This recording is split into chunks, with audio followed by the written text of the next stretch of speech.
अफगानिस्तान में तालिबान के मुद्दे पर आज हुई सर्वदलीय बैठक पर एआईएमआईएम अध्यक्ष असदुद्दीन ओवैसी ने कहा है कि सर्वदलीय बैठक के दौरान हमको हमारे सवालों का जवाब नहीं मिला।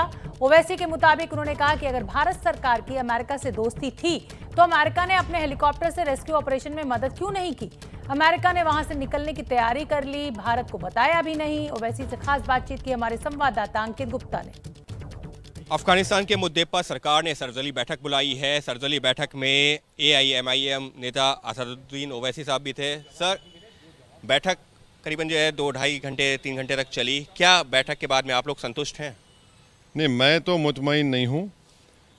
जो हमने सवालात उठाए थे उसका गोलमोल जवाब सरकार ने दिया।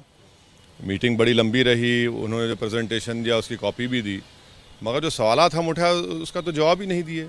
भाई आप सिर्फ वेट एंड वॉच कह रहे हैं। भाई वेट एंड वॉच आपके नेबरहुड में ही हो रहा है और आप वेट एंड वॉच कर रहे हैं। अगर हमारे पास कंटिजेंसी प्लान नहीं था, हमने अमेरिका पर बहुत ज़्यादा हमने भरोसा किया, और जब ब्लिंकन आए थे आज से 1 महीना से कम टाइम में, तो पार्लियामेंट में जयशंकर साहब ने स्टेटमेंट दिया कि US and India are on the same page on Afghanistan. अब भाई ग्रीन जोन से जब अमेरिका निकल जाता है, भारत को नहीं कहता है, और हम अपने एम्बेसी के स्टाफ को निकालना चाहते थे, अमेरिका हमको सिक्योरिटी प्रोवाइड नहीं करता। चिनोक्स अमेरिका के पास हैं, तो हमको बड़ा एयरक्राफ्ट C-17 जिसको कहते हैं वो लाना पड़ा, अमेरिका वो भी नहीं देता। तो क्या कोऑपरेशन है आपका यूएस से? और फिर अगर आप सैंक्शन कमेटी का चेयरमैन भारत है, तो तालिबान के 100 लीडर को डेजिग्नेटेड टेररिस्ट करार दे दिया गया है, तो क्या भारत उनको डिडेजिग्नेट करेगा? और अगर नहीं करेगा तो फिर क्या वो भूल गए कि यही हक्कानी नेटवर्क, हमारे एक डिप्लोमेट को काबुल में एम्बेसी में बम ब्लास्ट में उसकी मौत हुई थी। और अगर नहीं करते तो फिर आप यूएपीए में करेंगे क्या? यूएपीए लॉ में टेररिस्ट ऑर्गन करते हैं। अगर वो भी नहीं करेंगे तो बीजेपी को अपने तमाम स्पोक्स पर्सन को सख्ती से कहना चाहिए कि हर एक को तालिबानी बोलना बंद करे। मैं ये पॉइंट उठाया हूँ तो इसका जवाब नहीं है। और लॉन्ग टर्म वीज़ा आपने कैंसिल कर दिया, ई वीज़ा के लिए देरी हो रही। हमने जो अफ़गानी नेशनल वहाँ पर काम करते थे एम्बेसी में, उनको नहीं लाया। मैंने ये भी पूछा कि अफ़गानी इंडियन को छोड़कर आपने अफ़गानियों कितनों को वीज़ा दिया ह्यूमैनिटेरियन ग्राउंड्स पे, उसका भी कोई जवाब नहीं।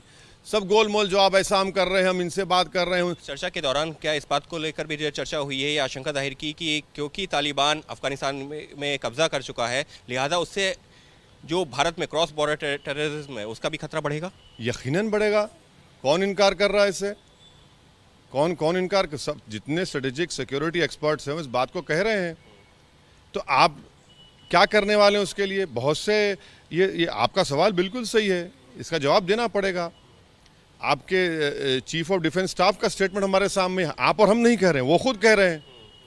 भाई 2 फ्रंट छोड़िए, 1 फ्रंट के लिए तैयार हो जाइए आप। चीन बैक करेगा पूरा पाकिस्तान को।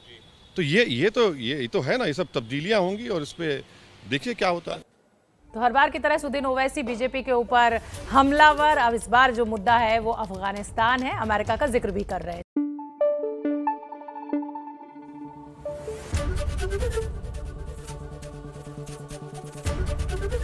एबीपी न्यूज आपको रखे आगे।